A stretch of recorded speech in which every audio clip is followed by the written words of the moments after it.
Huh? Your mom's sitting there too. No, she said she's just gonna sit. With the rest of the moms. Yeah. Shut up, big boy. Your mom even come to the games still? He might come to the game. What? I ain't never seen your mom at the gym in hell. Not always every game. My dad.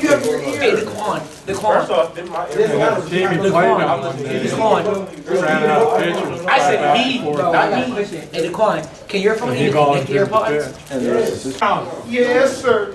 I want to look number. Every time you do jumping jacks, why? Yes, sir. Stretch me up. You got it on camera. It's October 29th, our first day of practice, man. We have to be the most detailed, fundamental team on the planet Earth. Most detailed, fundamental team on the planet Earth. I mean, from the second we get out there in warm-ups, man, we need to be catching to shoot the ball. Okay? Catching to shoot, having that aggressive mindset. We got, okay, but Devin, Kanye, or however that, whoever throws wings first, we need to really get wide and explode out and stretch them quickly, because if it becomes a 3-on-3 game and half court within 4 to 5 seconds of the shot clock, I don't think they can guard you there.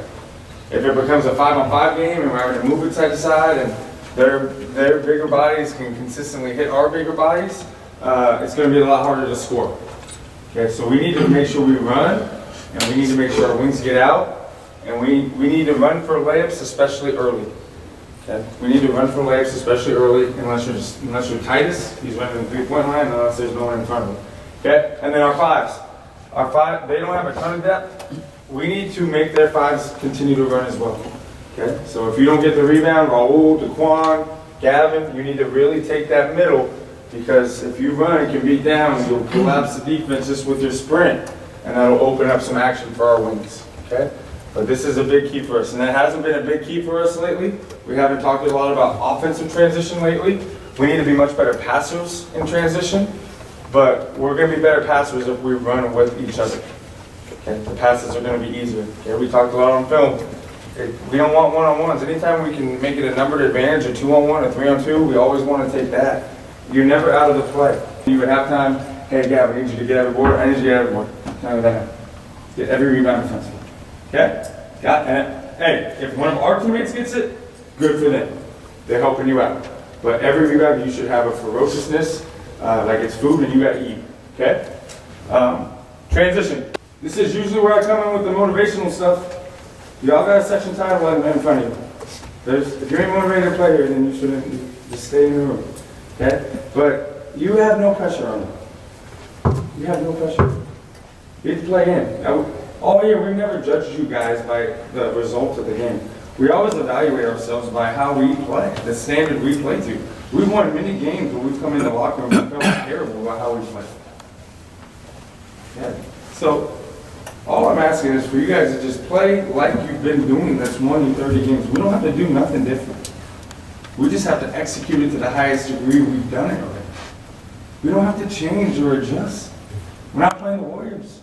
We're playing a really good team that you've beaten twice, that has really good players and can beat you for sure. But that doesn't necessitate change in how we play or how we act or our unselfishness. I want to see 5 to 7 charges because in the games we've won, we sacrificed all year. Okay? And I don't want no one to be too cool. No one's too cool tonight. No one's too cool not to talk. No one's too cool not to run off the court. No one's too cool not to be coached. No one's too cool to not take a charge. Nobody's too cool for that tonight. You can be too cool for that in 2 weeks when the season's over. But tonight, you're going to make all the sacrifices, and we're going to come out with a statement that's going to say, we belong here, and we're going to keep going for 2 more weeks after this. But tonight, those people who paid $17 to $40 to get into a game are going to see the highest standard of play that they've seen all season from Western Kentucky. 1, 2, 3. Ranch.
especially, we had much better ball movement.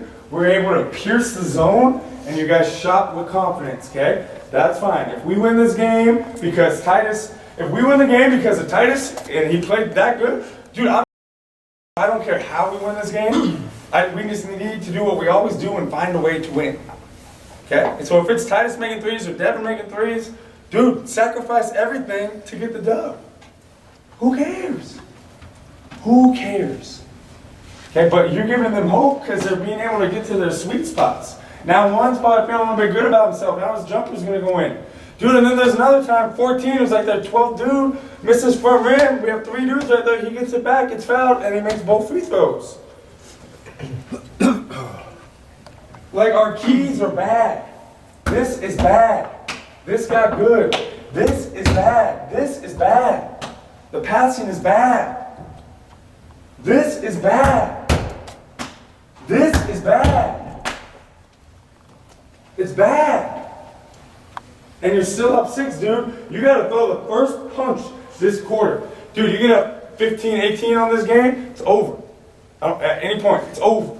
Okay, and I just don't, like, what did they have after the first? 13? Something like that. And you hold them to 10 in the second. Like, and we scored 20 in the second quarter. But some of you, when you're not playing well, dude, you're checking out on the team. We need your leadership. We need you to be tough-minded. Yeah, coach got on your shit. You're not playing great right now. Like, you can't go back in time. You're not playing great right now. You can't go back in time. Best part about that half, you had a shitty start. You came in ready to roll, and we're confident at least going through it. You got to keep that mindset to stay confident, man. Coach, stay confident and aggressive. Let's go. Let's go. Go, come on. Let's go. Reds on 3, 1, 2, 3. Reds.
Put that on some you guys can go. I'll take the one.